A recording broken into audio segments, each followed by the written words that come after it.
Kaibigan, kilala ka ba ni Jesus?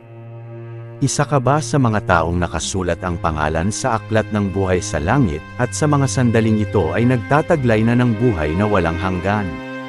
O isa kang tao na hindi kilala ni Jesus at maaaring hindi rin niya kikilalanin sa panahon ng paghuhukom gaya ng sinabi niya sa Mateo Kapitulo 7, 21 hanggang 23.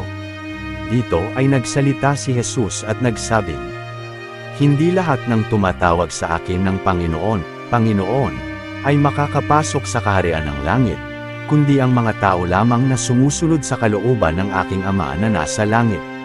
Sa araw ng paghuhukom ay marami ang magsasabi sa akin, Panginoon, hindi po ba't sa iyong pangalan ay nangaral kami, nagpalayas ng mga demonyo at gumawa ng mga himala? Ngunit sasabihin ko sa kanila, hindi ko kayo kilala. Lumayo kayo sa akin, kayo na mga gumagawa ng kasamaan." Kaibigan, maaring sinasabi mo ngayon sa sarili mo na hindi ka naman katulad ng mga taong binabanggit ni Jesus sa Biblia na mga makasalanan. Pero hindi ba't kung susuriin natin ang ating mga sarili ay makikita natin ang katotohanan na lahat naman talaga tayo ay makasalanan at patuloy pa ring nakakagawa ng masasamang bagay na hindi kalooban ng Panginoon?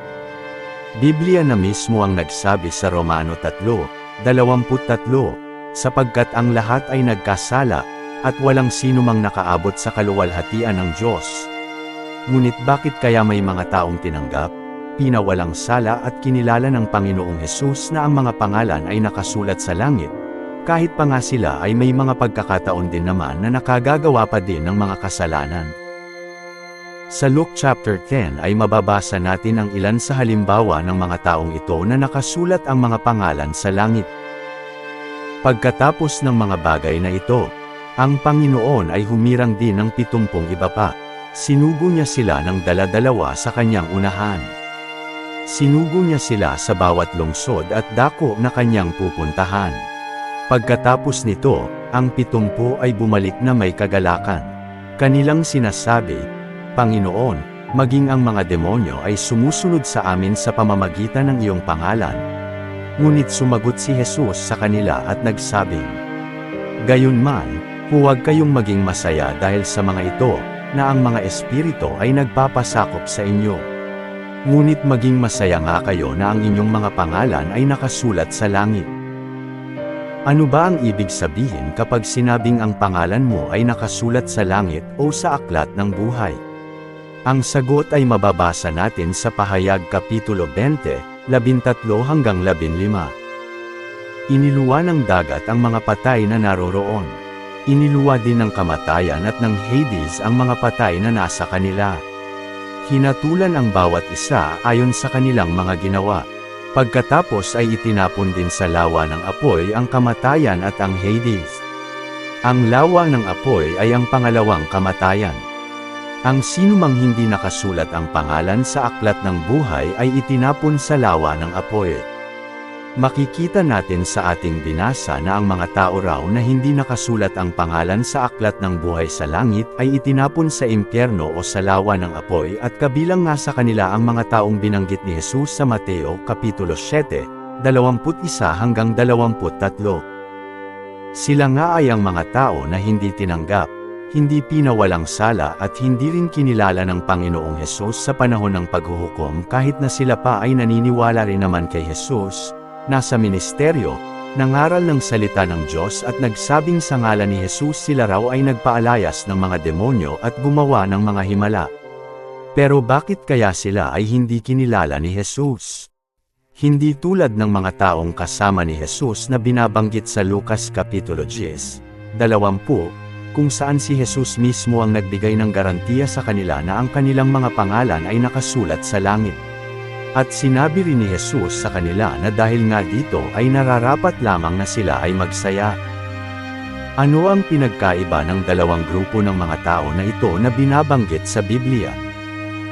Kung susuriin natin ang mga taong nabanggit sa Mateo Kapitulo 7, 21 hanggang 23 ay makikita natin na hindi talaga sila nagkaroon ng pagbabago ng puso at kalooban na nararanasan ng mga taong tunay na sumasampalataya sa Diyos. Sila rin ay mga tao na naniwala at umasa na sila ay maliligtas at makakapasok sa pintuan ng langit dahil sa kanilang mabubuting gawa. Para sa kanila, naniniwala sila na karapat-dapat lamang silang maligtas at magkaroon ng buhay na walang hanggan dahil sa kanilang mabubuting gawa at paglilingkod sa Diyos. Kaya nga't ang mga ito rin ang ipinagmalaki nila kay Jesus sa panahon ng paghuhukom nang sila ay nagsabing, Panginoon, hindi po ba't sa iyong pangalan ay nangaral kami? Nagpalayas ng mga demonyo, at gumawa ng mga himala. Ngunit hindi sila kinilala ni Jesus dahil hindi sa pamamagitan ng gawa o sa pagsunod man sa kautusan maliligtas at mapapawalang sala ang isang tao. Sa Biblia ay mababasa natin sa Efeso Kapitulo 2, 8-9. Dahil sa grasya kaya't kayo ay iniligtas, sa pamamagitan ng pananampalataya, at ito ay hindi sa pamamagitan ng inyong mga sarili. Ito'y regalo na kaloob ng Diyos, hindi sa pamamagitan ng mga gawa, upang walang kahit na sino man ang makapagmalaki. Ayon nga sa ating binasa na salita sa Biblia, tayo raw ay iniligtas dahil lamang sa grasya ng Panginoong Diyos. Ano ba ang ibig sabihin ng grasya?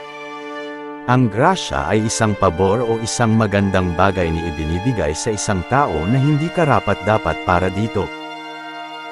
Ang ating kaligtasan ay isang regalo mula sa Panginoon, ibig sabihin, ito ay ibinigay sa atin ng libre lamang bilang isang regalo at hindi natin ito pinagtrabahuhan. Sinasabi rin na ang ating kaligtasan ay hindi ayon sa pamamagitan ng mga gawa, upang walang kahit na sino mang tao ang makapagmalaki. Ang ating kaligtasan ay sa pamamagitan ng ating pananampalataya.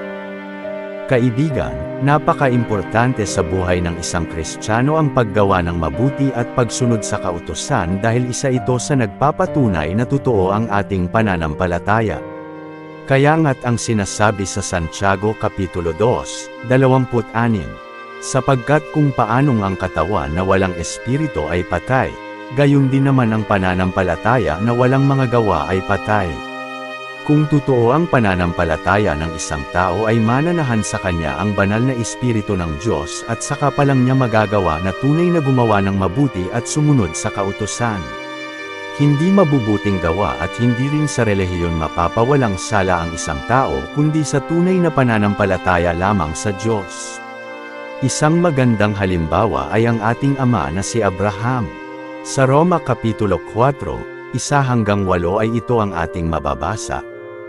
Tungkol kay Abraham na ating ninuno, ano naman ang masasabi natin? Ano ang kanyang karanasan tungkol sa bagay na ito?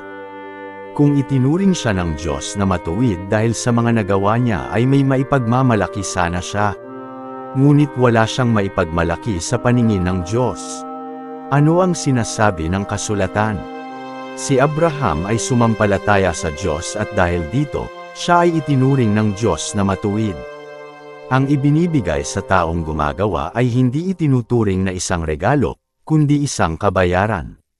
Ngunit ang hindi umaasa sa sariling mga gawa kundi sumasampalataya sa Diyos na nagpapawalang sala sa makasalanan ay itinuring na matuwid ng Diyos dahil sa kanyang pananampalataya. Kaya't tinawag ni David na pinagpala ang taong itinuring ng Diyos na matuwid nang hindi dahil sa sarili nitong mga gawa. Sinabi niya, pinagpala ang mga taong pinatawad na ang mga pagkakasala, at ang mga taong pinawi na ang mga kasalanan. Pinagpala ang taong hindi na pagbabayaran pa ng Panginoon sa kanyang mga nagawang kasalanan. Ayon sa ating binasa, kung itinuring daw ng Diyos na matuwid si Abraham dahil sa mga nagawa niya, halimbawa na nga ay kanyang ginawang pag-aalay ng kanyang anak na si Isaac sa Diyos ay may maipagmamalaki na sana siya. Ngunit wala raw siyang maipagmalaki sa paningin ng Diyos. Dahil ito ang sinasabi sa kasulatan, si Abraham ay sumampalataya sa Diyos at dahil dito, siya ay itinuring ng Diyos na matuwid.